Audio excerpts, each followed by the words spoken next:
পয়গম্বর আলাইহিস সালাতু ওয়াস সালামের সুন্নাহগুলো মাইনা যদি মাওলা রব্বুল কারীমের দরবারে হাজির হইতে পারে তো আল্লাহ রাব্বুল আলামিন পুরস্কার স্বরূপ জান্নাতের ভিতরে পৌঁছা দিবে।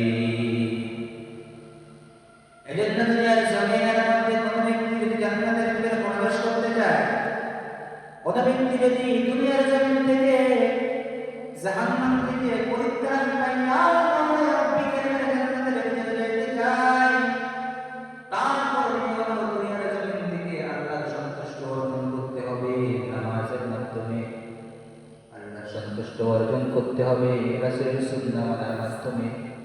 আল্লাহর সন্তুষ্ট অর্জন করে আল্লাহর দরবারে যদি কোনো ব্যক্তি যে হাজির হইতে পারে তো আল্লাহ রাব্বুল আলামিন তাকে জান্নাতের ভিতরে পৌঁছা দিবে। আরেকবার শিখাইছেন পয়গম্বর আলাইহিস সালাতু ওয়াস সালাম, আল্লাহর পয়গম্বর সাল্লাল্লাহু আলাইহি সাল্লাম মুহাম্মদুর রাসূলুল্লাহ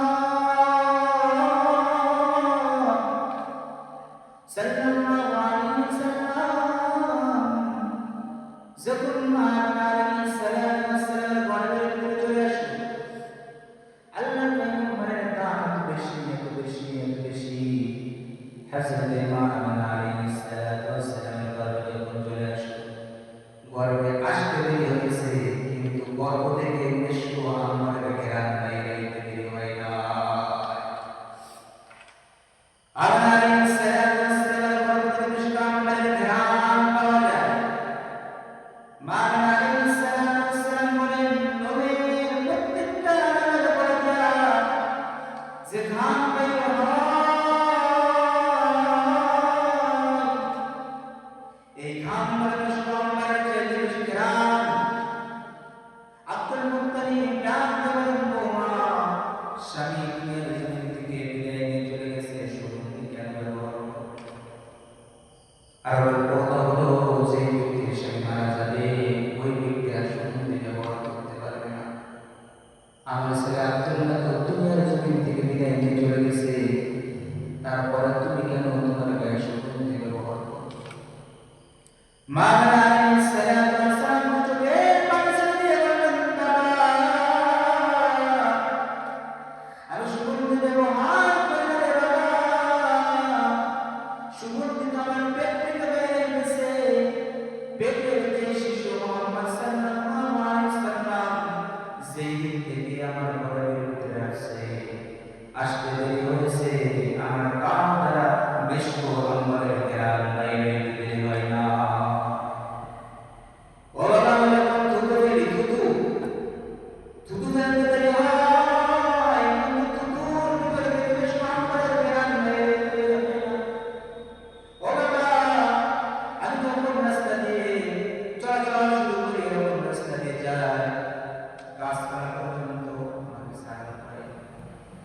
রাস্তার প্রত্যেকটা বর্ণনা পর্যন্ত আমি মা আমাকে সালাম দেয়।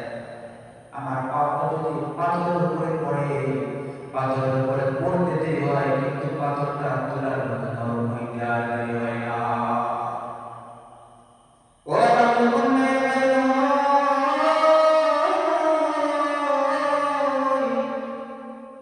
বাইরে বাইরে হইতে দেরি হয় কিন্তু মাথার উপরে মেঘমালা এসে ছায়া প্রদান করতে দেরি করেন না।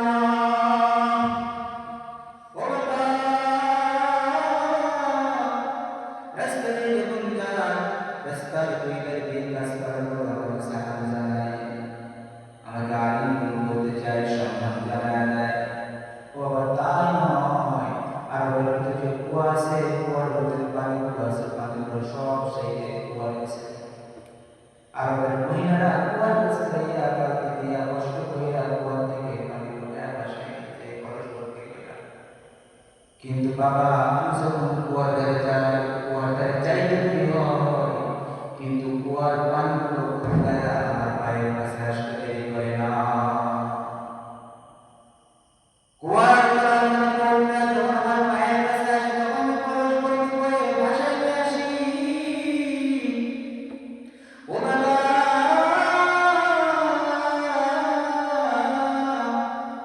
যে সমস্ত আমাদের নারীরা কুয়ায় পানি নেওয়ার জন্য যায়, তারা আমার কাছে থাকে কান্না করে আসবেন,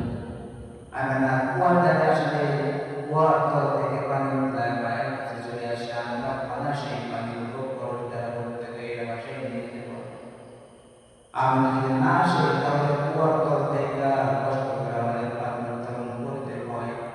এই জন্য আমাদের মহিলারা পর্যন্ত আমি যাওয়ার জন্য যে রওনা হয়ে যায়, এই যাওয়ার জন্য রওনা হওয়ার জন্য তারা আমার জন্য কুয়ার ধারে বসে বসে অপেক্ষা করতে থাকে। আমি যখন কুয়ার ধারে চলে যাই, কুয়ার পানি উঠবে, পায়ের কাছে চলে আসে, আমার পানি নেওয়া শেষ হয়ে যায়। আমার বান্ধবী যারা আছে তারা আমার পরবর্তী করে দেয় আমার কাছে। যখন আমার পরবর্তী করে দেওয়ার পর বান্ধবীরা আমাকে ডাকতে পারেন, বান্ধবীরা এগিয়ে করতেছে কুয়ার থেকে যদি তুই আমার থেকে যদি চলে যাস, কুয়ার থেকে যদি পাশে চলে যাস, তাহলে কুয়ার পানিগুলো আমার কাছে চলে যাবে। এই যে ব্যক্তিগুলো আছে একে একে পানি উঠাইতে হবে, কুয়ার তল থেকে কষ্ট হয়ে যাবে।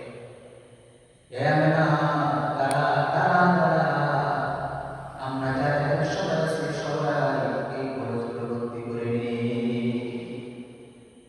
আমাদের আসলে দেওয়া হয় না, যতক্ষণ না পর্যন্ত বান্ধবীরা খরচগুলো ভর্তি না করে বসে নিয়ে যায়। ও বাবা, এটা আমি ইচ্ছাকৃত না, এটা একমাত্র মুজিজা, একমাত্র কারণ হলো তো জাহানের পয়গম্বর সাল্লাল্লাহু আলাইহি ওয়াসাল্লাম মুহাম্মদ রাসূলুল্লাহ সাল্লাল্লাহু আলাইহি ওয়াসাল্লাম আমার গর্ভের ভিতরে আছে। এই গর্ভতে আল্লাহ রাব্বুল আলামিন দেখা দেয়। এই দুনিয়ার জমিনে মাশাআল্লাহ কালাম, আমার পয়গম্বরের নাম কত, আমার পয়গম্বরের নাম বেশি, জন্মে রাখতে নাম আমার পয়গম্বরের নাম প্রত্যেকটা জায়গায় প্রত্যেকটা কিতাবে আল্লাহ রাব্বুল আলামিন কি করেছেন, আলোচনা করেছেন। আবার মাওলানা রাব্বুল কারীম এত সুন্দর করে আলোচনা করেছেন, অন্য নবীর আলোচনা